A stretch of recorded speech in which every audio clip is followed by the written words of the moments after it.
নমস্কার, আমি শ্রীমতী শিউলি সরকার। আজকে আমি তোমাদের সামনে একটি কবিতা পাঠ করে শোনাব।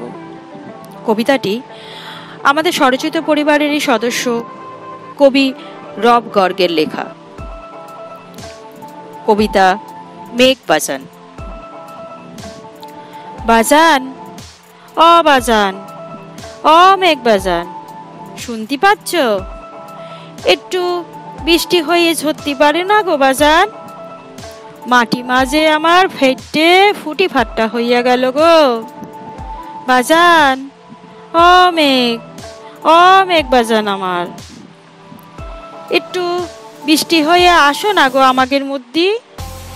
একটু কাদা মাখো মাখো হইয়া থাকি, মনটা চায় গো, বড্ড চায়।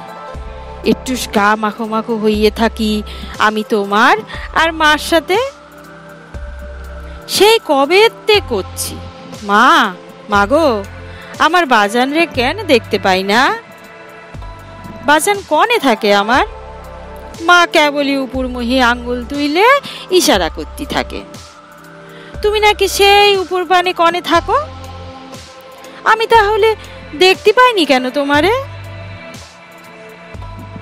বাজান, উপর পানে তাকালি নীলপাড়া রং ছাড়া আর কিছুই চোখে পড়ে না গো আমার।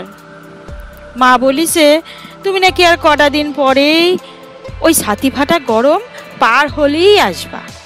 বৃষ্টির রূপ নিয়ে নাকি তুমি আমাকে সাথে থাকতে আসবা। বাজান, রাত্রিরে কিন্তু তুমি আসছো না, তখন আমি মার কোলের মধ্যে ঢুইকে ঘুমোয় পড়ি যে, দেখতে পাবো না তো তোমারে। দিনের বেলায় যখন জেগে থাকবো তখন তুমি আইসো, তালি পরে তুমি কেমন কইরে নেইমা আসবা সেটাও আমি দেখতে পাবো। বাজান, তুমি আমারে কাগজ দিয়ে নৌকো বানানো শিখায় দেবে? মা বলিছে পারো না, অনেক জল জমে গেলি সেই নৌকো দিয়ে তুমি আর আমি খেলবো কিন্তু গোলাম। মা বলিছে তুমি নাকি ঘুনি পাইতে মাছ ধরতে খুব ভালোবাসো।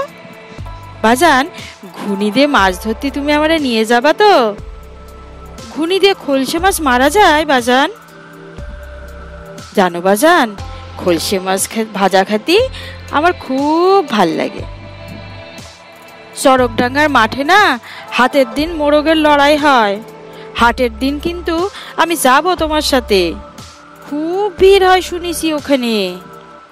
আমারে তুমি কান্দে তুলে নিবা, আমি তালি পারি সব দেখতে পাবো। আর যে সবুজ হচ্ছে না আমার, দেরি কইরো না কিন্তু বাজান, যত তাড়াতাড়ি পারো চইলে আসো। ও বাজান, যত তাড়াতাড়ি পারো চইলে আসো কিন্তু।